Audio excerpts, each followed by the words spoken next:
Hello, and welcome to this introduction video for our chemical bonding unit for Chemistry 1 and Honors Chemistry 1.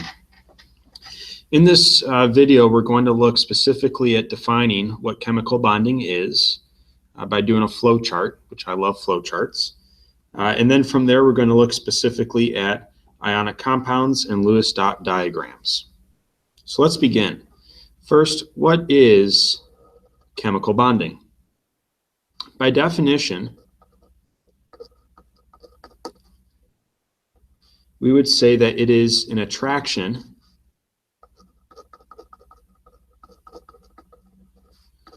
between atoms due to the exchange, and that's important, the exchange of valence electrons. Okay, so it's an attraction between atoms due to the exchange of valence electrons. And we can look at chemical bonding based on this definition in a variety of ways. One of the ways is to say that we have metallic bonding, which would be bonding, the attraction between metal atoms due to how the electrons are arranged. We'll look at this more in depth within the next few days, but effectively what we have here is a sea of delocalized electrons. All right, so we'll come back to that. Metallic bonding has electrons that are delocalized between the different atoms, and we'll see again later what that looks like.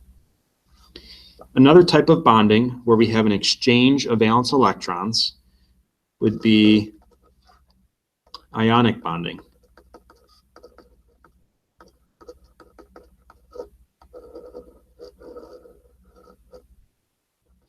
Okay, with ionic bonding, this involves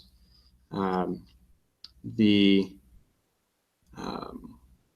transfer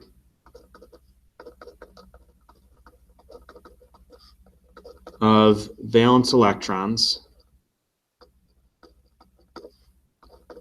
typically from a metal to a nonmetal. Okay, another way of saying this is that we have an attraction between a cation and an anion.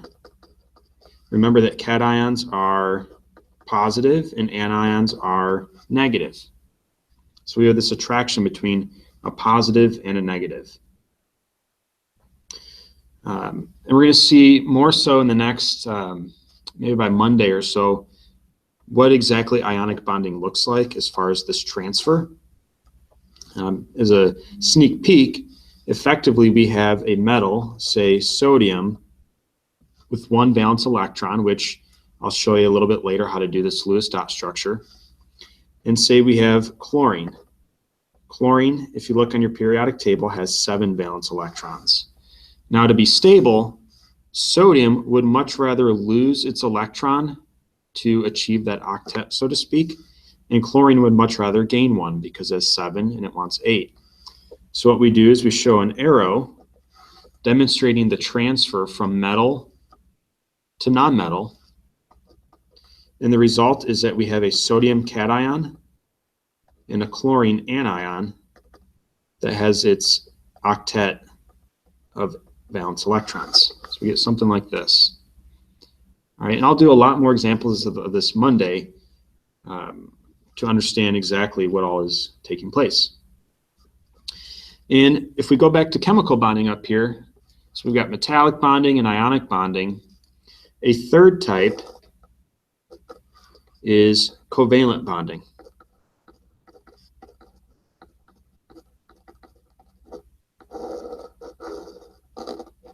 Okay, now with covalent bonding, this is a situation where we say that electrons are shared between two or more nonmetals. So we'll say two or more nonmetals share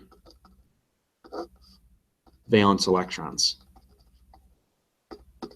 Okay, this is a big difference. The ionic bonding, it was a transfer of electrons. So the metal gave its electron to the nonmetal. It gave it up, said, I don't want it. I can go without it. And nonmetal's like, cool, man, I'll take it. But covalent bonding, it's where electrons are being shared between two or more nonmetals. Now, some of you have siblings and some of you know all about sharing, right? Sharing is caring. And what we know about sharing is that you can share something equally, or you can share something unequally. And that plays a role here with covalent bonding. If we share electrons equally, we say that it is a nonpolar covalent bond. And if it is shared unequally, then we call that a polar covalent bond. And as some foreshadowing, we're going to use electronegativity differences in order to determine whether a bond in a compound is likely going to be ionic, polar covalent, or nonpolar covalent. I'm not going to go into the specifics now of how we would use the electronegativity differences. I want to save that until next week when I'm back. So this sheet, this is a flow chart that you can use for your notes in order to both define chemical bonding and then branch off. We have metallic bonding, which involves a sea of delocalized electrons, which means that the electrons are shared amongst all of the metal atoms. Ionic bonding, a transfer of valence electrons from metal to nonmetal, or attraction between cation and anion. And then we have another exchange where it's two or more nonmetals sharing valence electrons for covalent. And you can share equally or unequally, resulting in nonpolar or polar respectively. Something else to keep in mind here, metallic bonding is metals, just metals themselves. Ionic bonding is metal and nonmetal. And then covalent bonding is two or more nonmetals. So that's how we can tell them all apart.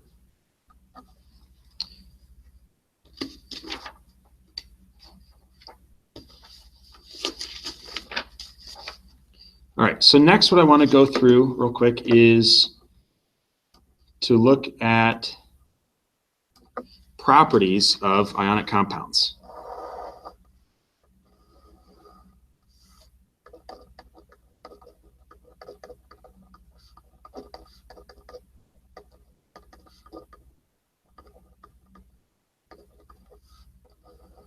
There we go, a nice little squiggly line. So we got properties of ionic compounds, and there's three of them here that I'm going to mention that you should place in your notes. First one, many ionic compounds are crystalline.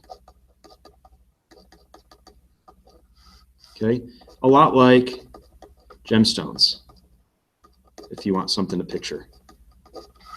So many of them are crystalline, a lot like table salt, which table salt is NaCl.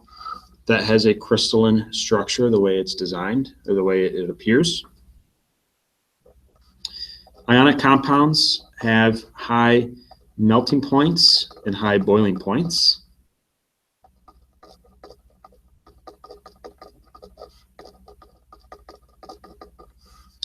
Due to strong attractions.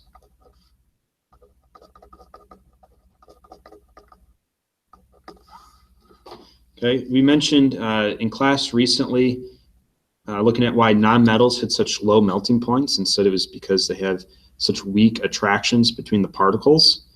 Well, the opposite is true with ionic compounds. They actually have some of the strongest attractions between particles. We call that IMFs, or intermolecular forces. And we will be discussing this in class next week.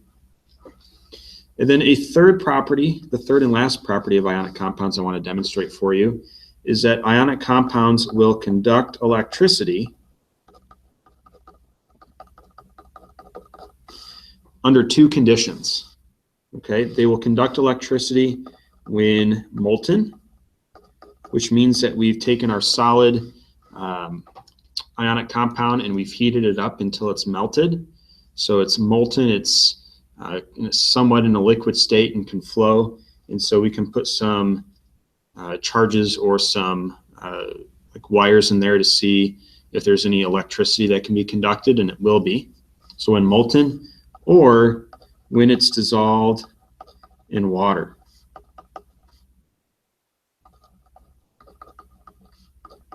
Which we know is H2O. So it can conduct electricity when molten or dissolved in water, but if you just take your table salt that's in the salt shaker at home, that will not conduct electricity. It is not under the best circumstances for that to take place.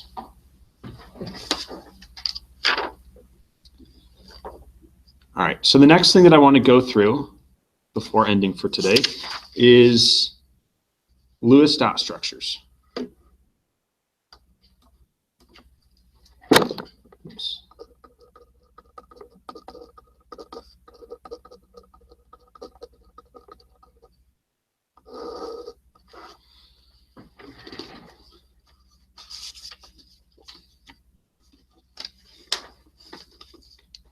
All right, so by definition, Lewis dot structures are a way of representing the valence electrons in an atom. Okay, so it's a way of representing the valence electrons in an atom.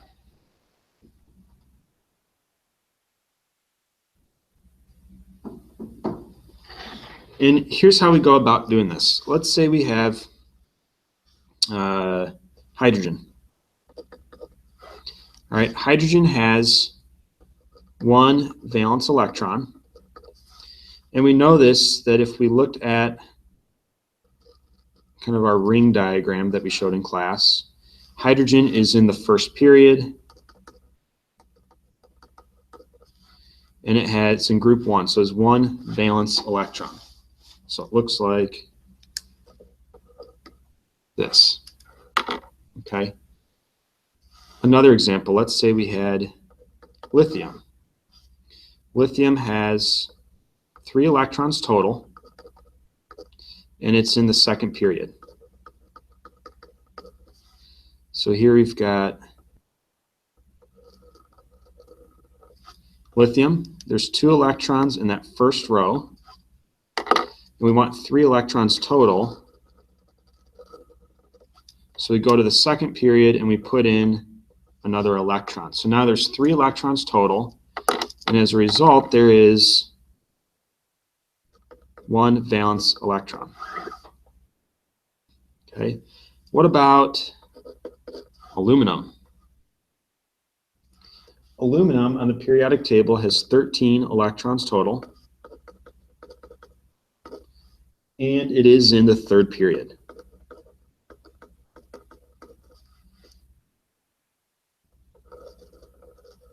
So we've got 2 electrons in the first row, in that first level. So we look at a second one. And there would be 8 that can fit in that one. So 2, 3, 4, 5, 6, 7, 8. And we want 3 more. And so I plug them in, 1, 2, 3. So notice there are 3 electrons in the outermost level, which indicates 3 valence electrons. Now, the whole purpose of me showing you these diagrams is to say it gets kind of tedious to draw all of these circles out and to show all of the electrons. We already know that group number can indicate the number of valence electrons for a specific atom. We know that hydrogen is in group 1 and it has 1 valence electron. Lithium, group 1, 1 valence electron, and aluminum, group 3, 3 valence electrons. So there's got to be an easier way to accomplish this, and there is.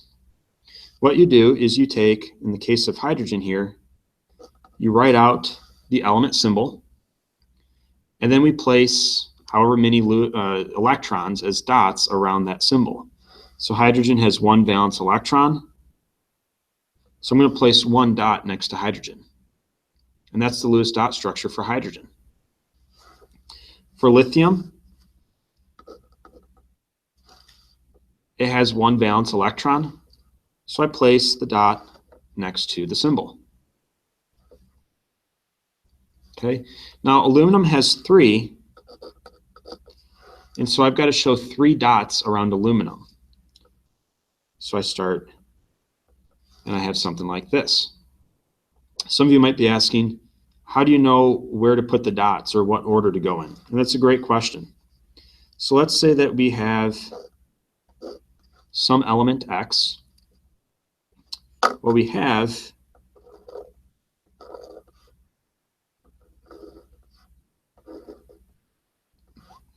is effectively 4 sides. Top, bottom, left, and right. So typically I start on one side. So let's say this is going to be, let's say it's xenon, Xe, to make it easy here. Xenon has 8 valence electrons. So I'm going to start in one place. So I start there, and I'm going to go, usually I go clockwise, 1 at a time. So 1, 2, 4, 5, 6, 7, 8. Simplified without the red there. Oops, 1, 2, 3, 4, 5, 6, 7, 8. Looks like this. They don't end up on the diagonals. We don't put them all next to each other. At most, we have 2 per side, and we go 1 at a time. So 2 per side, 1 at a time. So let's do one more example. Let's say we have, I don't know, nitrogen. Nitrogen has 5 valence electrons. So we're going to go 1 at a time. 1, 2, 3, 4, 5. And this is what the valence or the Lewis dot structure would look like for nitrogen. Thanks for watching.